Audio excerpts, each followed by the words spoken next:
Você está ouvindo mais um episódio do podcast sobre neurociências, produzido em parceria com o programa de extensão Sustenta a Vida da Universidade Federal Fluminense. Eu sou o Adriano Freitas, pós-graduado em neuroaprendizagem, especialista em neurociência clínica e neuropsicologia clínica. No episódio de hoje, eu falo sobre pensamentos e comportamento, perguntas e respostas.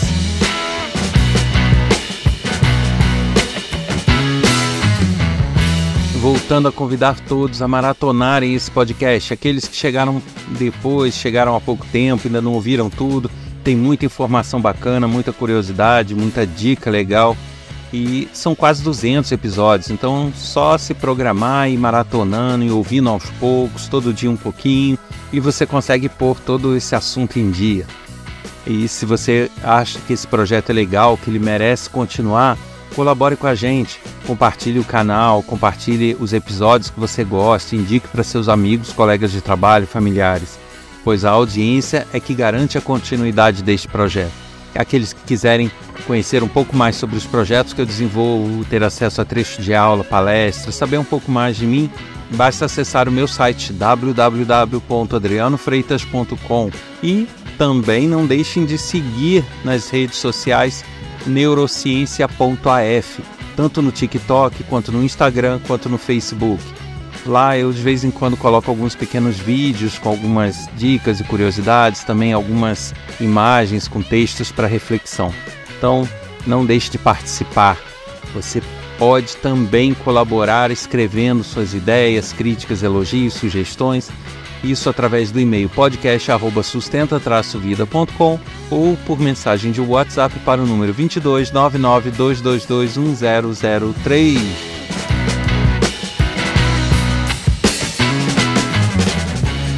E eu reuni aqui algumas perguntas que chegaram sobre o comportamento, sobre os pensamentos, e que eu reuni aqui para poder esclarecer, dar uma resposta para as pessoas que escreveram. A primeira pergunta diz o seguinte: é normal lavar roupa 8 horas da manhã sabendo que há pessoas dormindo esse horário? Gente, pera lá, né? Não, eu até coloquei essa pergunta aqui, não faria sentido eu ter trazido essa pergunta, porque realmente não tem porquê, né? Mas apenas para puxar um assunto interessante, porque propriamente eu acho que essa pergunta não tem nem o que responder. É óbvio que é normal. Agora, qual o assunto que vem daí? Aquele que eu já falei, as pessoas não devem se comparar com as outras pessoas. É normal lavar roupa 8 horas da manhã? Claro que é. Se para você isso é produtivo, se para você isso faz bem, se para você é o que você quer, se para você isso não te causa nenhuma aflição, nenhum problema, por que não? Por que não consideraria normal? Porque os outros achariam que não são normais, porque os outros não fazem isso?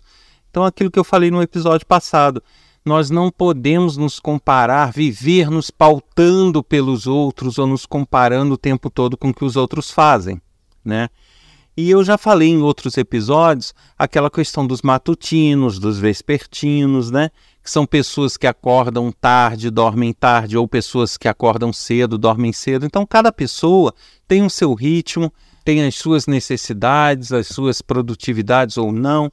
Então, cada um tem as suas próprias características, cada um tem os seus traços pessoais. E não vai ser ninguém mais, além de você, que vai determinar se é normal ou não. Nessa situação, não, de forma alguma. Por que você não poderia lavar roupa às 8 da manhã? Só porque tem gente que ainda está dormindo nesse horário, mas também tem muita gente que já está no trabalho essa hora. Tem gente que vai dormir depois disso. Então, não é uma pergunta cabível, tá? Eu só queria aproveitar essa pergunta para dizer e ressaltar isso que eu já falei. Você não deve se comparar com os outros ou se pautar com os outros. Se para você isso não gera um problema e se isso não te faz invadir a privacidade ou invadir os direitos de alguém, então está tudo certo. E obviamente que não significa nenhum transtorno. Lavar roupa de manhã ou à noite ou de madrugada não interessa, né? Não existe nenhum transtorno que indique isso.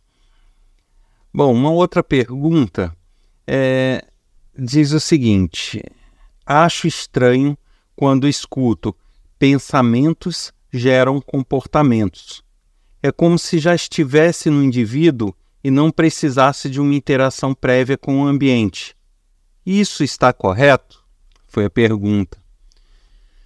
É porque realmente se fala muito, né, que as ações, as atitudes se iniciam com o pensamento, com a vontade, com o querer, e de fato, né? Mas também, por outro lado, se fala que somos pessoas reativas, né? A gente vive reagindo a estímulos que a gente recebe do ambiente. Também é fato, né? E também falam que a gente se molda ou a gente adquire experiências e vivências do ambiente e isso é utilizado para as nossas decisões e ações futuras. Também é fato. Então, na verdade, quando ele pergunta sobre essa frase que pensamentos geram comportamentos, né, ele fala, mas isso não depende então do meio ambiente, do meio onde a pessoa vive? Sim, depende, né? Mas o que a gente precisa imaginar é que há uma certa, não sei se a palavra seria essa, né, hierarquia, mas não é bem essa palavra, mas existe uma certa ordem na execução das coisas, né? Por mais que a gente haja de forma reativa, né, a gente também reaja a estímulos do meio onde a gente vive, né? O que a gente traz de bagagem, de experiência e com isso, obviamente, os pensamentos que a gente tem sobre as coisas, isso interfere e é decisivo para a forma como a gente reage. Então, duas pessoas com vivências diferentes, com experiências diferentes e, obviamente, com pensamentos diferentes, vão reagir de formas diametralmente opostas numa mesma situação que o ambiente propõe, né? Então, por mais que eu tenha um ambiente interferindo e o ambiente me provocando a ter uma reação, essa reação vai ser diferente entre as pessoas, porque aí sim entra o processo decisório, entram as experiências passadas, entram as memórias, entram o que a pessoa pensa sobre cada coisa. Então, até aqueles instintos mais primários, né? Alguns deles ainda assim sofrem interferência dessas vivências. Algumas pessoas reagem de forma explosiva, outras não. Então, isso tudo passa por esse pensamento, passa por essa vivência, passa por essa experiência, tá? Então, quando ele pergunta isso, então se o pensamento que gera a ação não depende do meio, depende. Só que o meio dispara a necessidade, né? O meio nos provoca a reagir de alguma forma. E como a gente vai reagir é que vai variar de acordo com cada pessoa, com cada forma, né, de pensar, com cada experiência de vida. Então não há de se falar que apenas o meio é determinante, mas também não há de se falar que só os pensamentos e só as vivências que a gente tem são determinantes. É um casamento entre as duas coisas, né? Não adianta eu ter todo um preparo se o ambiente está me exigindo outra coisa que não é daquele meu preparo, né? Essa junção do externo e do interno é que vai gerar as ações, que vai gerar as reações, que vai gerar as decisões que eu tomo. Uma outra pergunta, eu vou tentar simplificar, mas não a pergunta, mas a resposta é complexa, né? Que é a seguinte: crianças mimadas, como lidar? Olha, nesse sentido, eu vou divergir de muitos especialistas, né? Vou divergir principalmente daqueles especialistas que trabalham de forma muito teórica. Como eu já falei várias vezes, existem especialistas, psicólogos e outros de outras áreas, que seguem linhas de trabalho que são absolutamente teóricas, que algum teórico estudou, aplicou, demonstrou a eficácia e pronto, é isso. E outros seguem uma linha mais prática. O que eu quero dizer com prática? Que são linhas de pesquisa e de estudo laboratoriais, que estão lá com uma ressonância funcional analisando como as coisas de fato funcionam neuroquimicamente, biologicamente.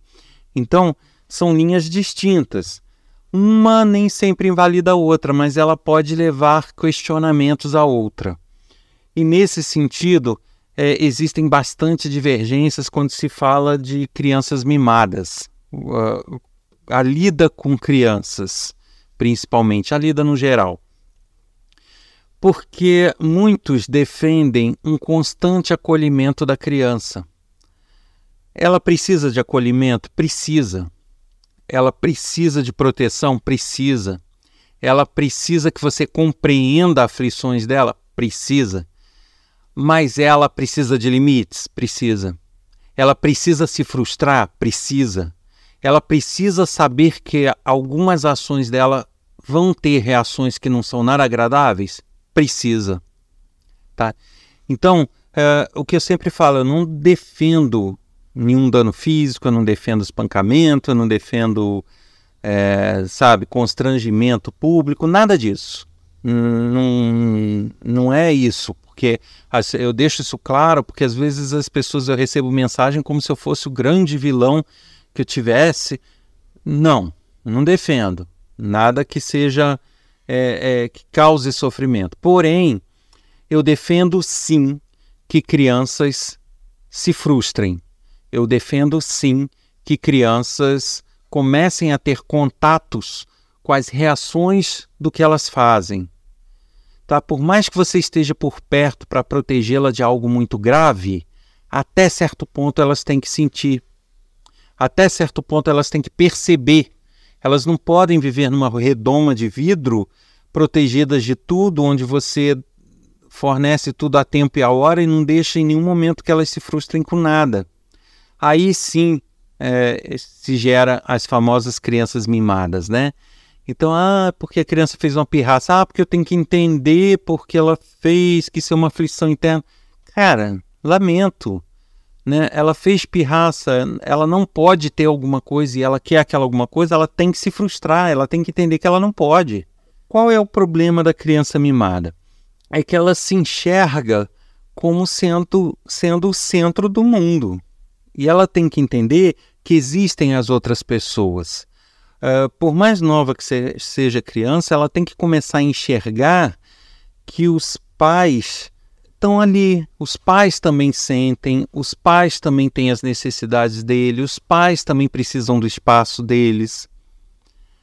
Ela precisa entender que o colega de escola dela, ou de creche, tem as mesmas aflições, os mesmos desejos que ela. Então, ela não pode se impor aos colegas.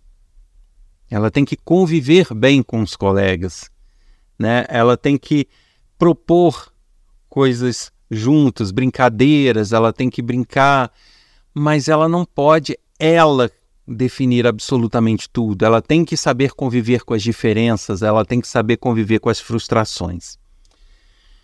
E aí fica muito difícil, porque provavelmente essa pergunta foi de algum educador. Por quê? Porque os pais, geralmente, são eles as partes que geram as crianças mimadas, né? Porque a criança ela se torna excessivamente mimada justamente pelo crescimento e desenvolvimento, pelo ambiente de desenvolvimento dela, que é proporcionado principalmente pela família, né? Então, quem a protege e não deixa se frustrar? Os pais. Quem dá tudo que elas querem? Os pais. Quem fica com pena quando ela chora e aí amolece o coração? Os pais. Então, os pais são, em geral, os grandes responsáveis por isso. Então, eles não estariam querendo saber como lidar, porque eles já lidam com isso. Então, provavelmente essa pergunta é de alguém externo que está tendo que lidar com alguma criança mimada.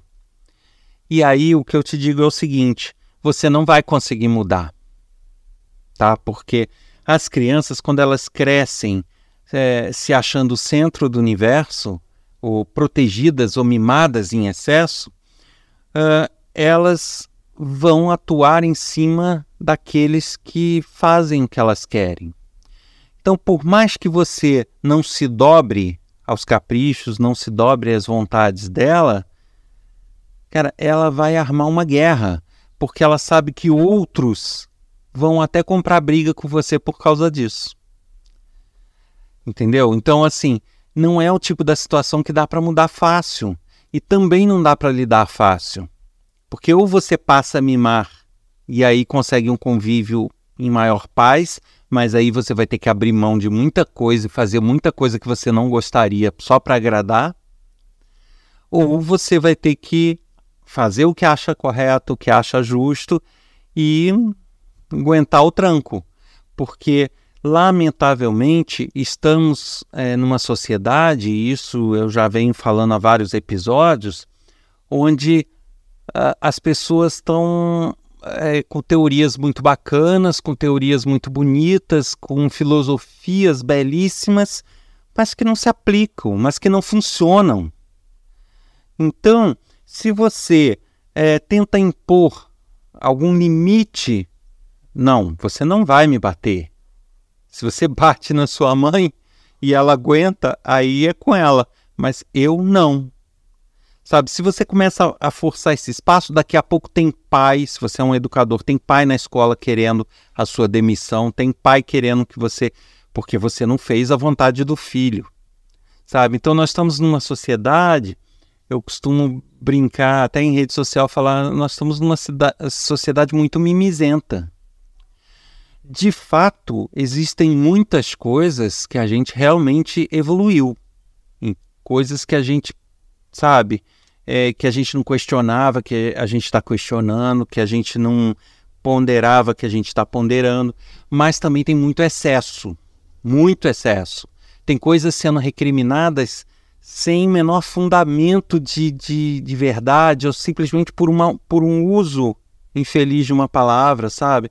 Quando, na verdade, até nas próprias palavras, o que é mais importante não é a própria palavra, é o que está por trás dela. É a ação, é a atitude, é a intenção. Então eu posso usar todas as palavras corretas, mas não é com minha intenção errada. Mas eu posso usar uma palavra errada com as melhores e mais corretas intenções. Então isso não está sendo muito pesado, sabe? As pessoas estão indo muito pelo que é filosófico, pelo que é bonito, pelo que é teórico, mas estão se esquecendo da funcionalidade das coisas, da interação das coisas e entre pessoas. E essa questão da criança mimada está indo nesse balaio, sabe? É muito bonito você ter uma teoria de que a criança precisa ser acolhida, ela deu um soco na mãe ou no coleguinha, porque temos que ver, temos que não sei o quê, tem que abraçar o filho, tem que entender. Não é assim. Quem lida com crianças, né, que estão tomando esse viés aí, sabe que não é assim. Sabe que abraçar, conversar não vai resolver. Tá? Tô defendendo bater? Não. Mas eu tô defendendo que sejam impostos limites, desde novinho. E o que mais se vê hoje em dia é não ter esses limites. Então, o que eu tenho para te falar é isso. É muito difícil essa situação, porque o primeiro passo para mudar uma criança mimada seria uma ação em conjunto. Isso significa que todos que lidam com ela deveriam ter o mesmo tipo de atitude. Tá? Que é impor limites, que é, se ela se frustrou em algum momento e está fazendo um escândalo por causa disso, lamento, uma hora ela vai cansar de fazer escândalo, mas ela tem que entender aquela frustração, lidar com aquilo e partir bola para frente. Você pode acolhê-la no sentido de mostrar como ter mais força para suportar aquilo, mostrar como insistir e tentar de outra maneira, sabe? Mas ficar fazendo ela de coitadinho o tempo inteiro não vai resolver a situação. E aí a gente cai nesse problema, tá? Se não é um trabalho conjunto, Tá a família super protegendo, os amigos próximos não querendo se indispor com a família, fazendo vista grossa. Quando isso bate na mão do educador ou de alguém, não tem o que fazer. Porque se você contraria a criança, os pais se voltam contra você. E aí realmente a situação fica insustentável. Então realmente o que eu posso dizer é o seguinte: as crianças precisam se frustrar e as crianças precisam ter limites. Agora, não dá para fazer isso num trabalho solitário, tá? Um educador, para impor esses limites em sala, precisa ter o respaldo da escola e da direção, o comprometimento, porque ele não pode ir lá na sala de aula impor e na primeira reclamação da própria criança a diretora se voltar contra o professor, ou a primeira reclamação dos pais. Não é assim. Aí como que um professor lida com isso? Né? Ele já não vai querer agir porque ele sabe que ele vai sofrer sanção por ele ter imposto limite para aquela criança. E isso vale para a vida. Então, ou se lida com a criança mimada fazendo um trabalho para que ela deixe de ser mimada, mas aí um trabalho conjunto entre todos que a cercam, ou esquece. Ela vai crescer mimada, vai crescer egocêntrica, e aí realmente vai se ter um grande problema.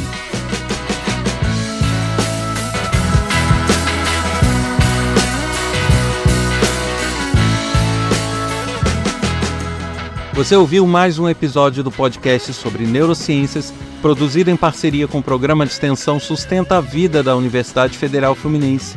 Eu sou Adriano Freitas, pós-graduado em neuroaprendizagem, especialista em neurociência clínica, neuropsicologia clínica. Se você quer escrever para a gente com críticas, elogios, dúvidas, sugestões, basta enviar um e-mail para podcast@sustenta-vida.com ou mensagem de WhatsApp para o número 22 99 222 1003. E não deixe de compartilhar esse canal aí com seus amigos, com seus colegas de trabalho, familiares, mandar os episódios que você gostou. Isso vai nos ajudar a continuar sempre com esse projeto. Semana que vem tem mais um episódio. Te aguardo aqui.